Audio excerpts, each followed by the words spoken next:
இயேசு கிறிஸ்துவின் இனிய நாமத்தினாலே உங்களுக்கு வாழ்த்துகளையும் அன்பையும் தெரிவித்துக் கொள்கிறேன். இந்த நாட்களில் சபை துதிக்க வேண்டும்.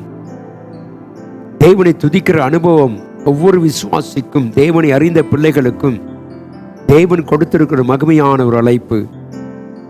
தேவனுடைய பிள்ளையே, இந்த நாட்களில் துதிக்கும் பொழுது நமக்கு நடக்கிற சில ஆசீர்வாதங்களை நாம் இந்த காலை வேளையிலே சிந்திக்கிறோம். நாம் எதற்காக துதிக்க வேண்டும், எப்படி துதிக்க வேண்டும், யாரை குறித்து துதிக்க வேண்டும் என்பதை நாம் அறிந்திருக்க வேண்டும். சங்கீதக்காரன் 147 சங்கீதத்தில்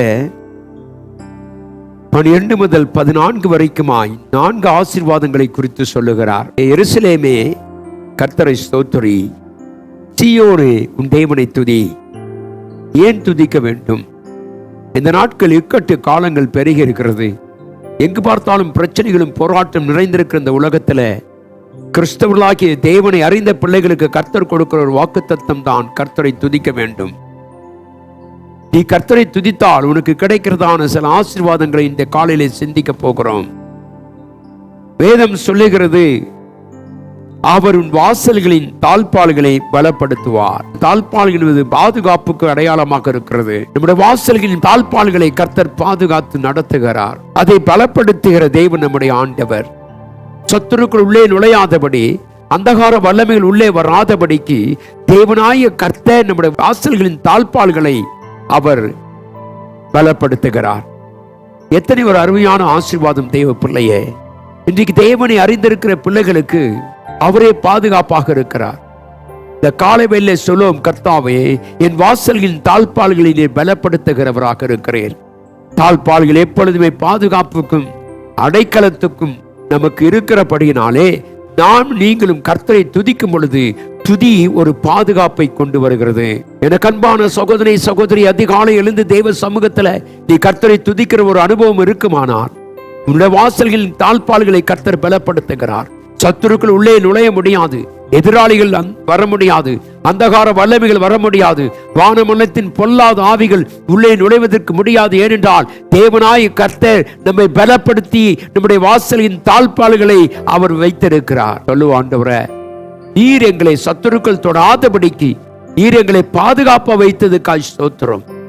எனக்கு அன்பான தெய்வ பிள்ளையை, கர்த்தருடைய துதியினாலே உனக்கு ஒரு பாதுகாப்பு உண்டு என்று சொல்லி பார்க்கிறோம். இரண்டாவது அவன் சொல்லக்கூடிய அதே வசனத்திலே, உன் பிள்ளைகளை ஆசீர்வதிக்கிறவர். இந்த உலகத்திலே ஆசீர்வாதத்தை தேடி ஓடுகிற அநேக உலகங்கள், பொருளாசையினாலே, அநேக காரியத்தினாலே, பண ஆசையினாலே உலக மக்கள் ஓடிக்கொண்டிருக்கும் பொழுது தேவனாய் கர்த்தரை நீ துதித்தால் உன் பிள்ளைகளை கர்த்தர் ஆசீர்வதிக்க விரும்புகிறார். அவர்கள் பலத்த கௌரிவான்களாய் மாறுவார்கள்.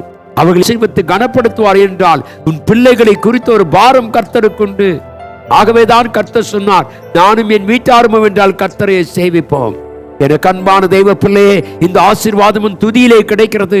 நீ அதிகாலை எழுந்து கர்த்தரை துதிக்கிற ஒரு அனுபவம் இருக்குமானால் தேவ ஜனமே பயப்படாது. உன் பிள்ளைகளை கர்த்தர் ஆசீர்வதிக்கிறவர்.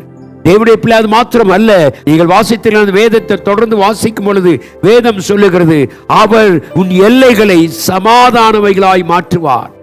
இன்றைக்கு எங்கு பார்த்தாலும் சமாதான குறைவு இருக்கிறது. குடும்பங்களிலே, சபைகளிலே, மற்ற இடங்களிலே பார்க்கும் பொழுது சமாதான குறைவு ஏற்பட்டு கொண்டிருக்கிற நாட்களிலே நானும் நீங்களும் அதிகாலையிலே கர்த்தரை துதிக்கிற ஒரு அனுபவம் இருக்குமானால், தேவ சமூகத்துக்கு நீ வருவாயனால், இரவுகளாய் தேவனோடு காத்திருக்கிற அனுபவம் இருக்குமானால், உன் எல்லை எங்கும் சமாதானம். அங்கு சமாதானத்தை கர்த்தர் கொடுக்கிறார். அல்லேலூயா! எத்தனை அற்புதமான ஆசீர்வாதம்! தெய்வ பிள்ளை 4 சொல்லுகிறான், உச்சிதமான கோதுமையினால் உன்னை திருப்தியாக்குவார். அல்லேலூயா! உன் ஆகாரத்தை கர்த்தர் ஒரு குறையில்லாமல் நடத்த வல்லவராக இருக்கிறார். என கண்பான தெய்வ பிள்ளை, இந்த துதியின் மூலமாக உனக்கும் எனக்கும் கர்த்தர் கொடுத்திருக்கிற ஆசீர்வாதங்களை நினைவு கூறுவோமாக. கர்த்தாவே, உன் துதிக்கிற அனுபவத்தை எங்களுக்கு தாரும். ஏனென்றால் நாங்கள் இந்த உலகத்தில் இருப்பதே கர்த்தரை துதிப்பது. எனக்கு இன்னொரு ஜனத்தை ஏற்படுத்தினேன், அவர்கள் எனக்கு துதி சொல்லி வருவார்கள். இந்த நம்பிக்கையோடு இந்த காலையை நாம் தொடங்குவோம். தேவ பிள்ளையே, உன்னுடைய தேவனாய் கர்த்தரை ஆசீர்வதித்து உன் எல்லைகள் எல்லாம் விரிவாக்கி உன்னை ஆசீர்வதித்து உச்சித கோதுமையினால் உன்னை திருப்தியாக்குவார்.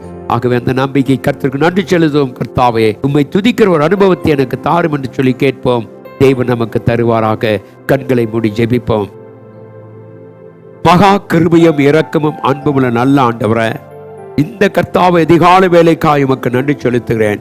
உலகம் உறங்கிக் கொண்டிருக்கும் பொழுது நாங்களும் துதிக்க நீர் எங்களை எழுப்புகிறதுக்காய் ஸ்தோத்திரம். மாத்திரமல்ல தேவப்பிள்ளையே, எங்கள் எல்லைகள் எங்கும் சமாதானத்தை கொடுத்து சத்துருக்குள் உள்ளே நுழையாதபடி பாதுகாத்து நடத்துகிறவர் ஐயா. கர்த்தாவை அதோடு கூட கர்த்தாவை ஸ்தோத்திரம். ஆண்டவரே, நீர் எங்களை உச்சிதமான கோதுமையினால் திருப்தியாக்குறதுக்காய் ஸ்தோத்திரம். தொடர்ந்து கர்த்தாவை எங்கள் பிள்ளைகளை ஆசீர்வதி. கேட்கிற ஒவ்வொரு பிள்ளைகளுக்கும் என் தேவனாய் கர்த்தர் நம்பிக்கையை தந்து துதிக்க நீர் அவரை கற்றுக் கொடுக்க முடியாது ஜெபிக்கிறேன். ஆசீர்வதியை மகிமைப்படுத்தும் இயேசுவின் நாமத்தில் ஜெபிக்கிறேன் எங்கள் அன்பின் நல்ல பிதாவே, ஆமென். தேவன் நம் அனைவரோடும் கூட இருப்பாராக, ஆமென்.